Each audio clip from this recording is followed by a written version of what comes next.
క్రైస్తవుడు దేవుణ్ణి మాత్రమే ప్రకటించండి.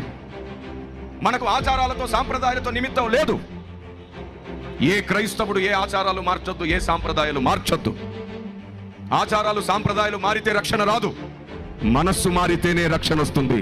క్రైస్తవుని సువార్త సమస్త సృష్టిని చేసిన దేవుని తెలుసుకోమని మాత్రమే. అది మాత్రమే సువార్త, అది మాత్రమే సువార్త. దేవుడు ఒక్కడే ఉన్నాడని ప్రపంచానికి అర్థమయ్యేటట్లు చెప్పడం సువార్త. ఆ ఒక్కడెవరో అర్థమయ్యేటట్లు చేయడం సువార్త. ఒకప్పటి పెద్దలు వారికి ప్రార్థనా గది, సేవ ప్రార్థనా గది మాత్రమే ఎక్కువగా చేయడం ద్వారా లేఖన పరిశోధన తక్కువ చేశారు.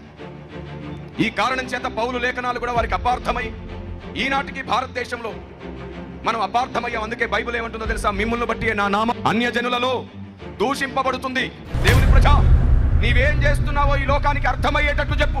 అపార్థమయ్యేటట్లు చెప్తున్నావు, ఇక చాలు.